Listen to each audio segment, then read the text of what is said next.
ಹಳಿಯಾಳದಲ್ಲಿ ಅನ್ನಭಾಗ್ಯಕ್ಕೆ ಕನ್ನ ಹಾಕಿದ ಖದೀಮರು. ಹೌದು ವೀಕ್ಷಕರೇ, ಅರೆರೆರೆರೆ ಒಂದು ಸಾರಿ ಸುದ್ದಿ ವೀಕ್ಷಿಸಿ. ಅಬ್ಬಾ, ಎಂಥ ಕೆಟ್ಟ ಧೈರ್ಯ ಇವರಿಗೆ.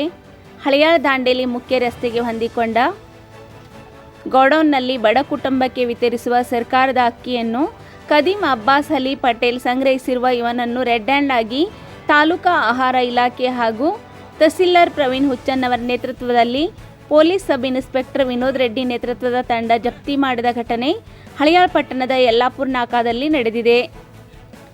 ವೀಕ್ಷಕರೇ, ಅನ್ನಭಾಗ್ಯ ಯೋಜನೆಯಲ್ಲಿ ರಾಜ್ಯ ಸರ್ಕಾರಕ್ಕೂ ಕೇಂದ್ರ ಸರ್ಕಾರಕ್ಕೂ ನಡೆಯುವ ಜಟಾಪಟಿಯಲ್ಲಿ 10 ಕೆಜಿ ಅಕ್ಕಿ ಕೊಡುವ ನಿಟ್ಟಿನಲ್ಲಿ 5 ಕೆಜಿ ಕೊಡುತ್ತಿದ್ದು 5 ಕೆಜಿಗೆ ಪರಿಹಾರವಾಗಿ 5 ಕೆಜಿಗೆ ಹಣ ನೀಡುತ್ತಿರುವ ಸಂದರ್ಭದಲ್ಲಿ ರಾಜ್ಯ ಸರ್ಕಾರ ಪ್ರಾಮಾಣಿಕವಾಗಿ ನುಡಿದಂತೆ ನಡೆಯುತ್ತಿರುವ ಸರ್ಕಾರಕ್ಕೆ ಕಣ್ಣಿಗೆ ಮಣ್ಣು ಎರಚುತ್ತಿರುವ ಇವತ್ತು ಖದೀಮರು ಬಡವರ ಹೊಟ್ಟೆಗೆ ಅನ್ನ ಆಗುವ ಅಕ್ಕಿಗೆ ಕನ್ನ ಹಾಕಿರುವುದು ವಿಪರ್ಯಾಸ. ಮಾಹಿತಿ ಆಧಾರದ ಮೇರೆಗೆ ತಕ್ಷಣವೇ police sub inspector Vinod Reddy ನೇತೃತ್ವದ ತಂಡ ಜಪ್ತಿ ಮಾಡಿ ಪ್ರಕರಣ ದಾಖಲಿಸಿದ ಘಟನೆ ಹಳಿಯಾಳದಲ್ಲಿ ನಡೆದಿದೆ. ಮುಂದೆ ಯಾವ ರೀತಿ ಇಲಾಖೆ ಕ್ರಮ ಕೈಗೊಳ್ಳುತ್ತಿದೆಯೋ ಅನ್ನೋದನ್ನು ಕಾದು ನೋಡುತ್ತಿರುವ ಆತುರದಲ್ಲಿ ಹಳಿಯಾಳ ಪಟ್ಟಣದ ಜನತೆ.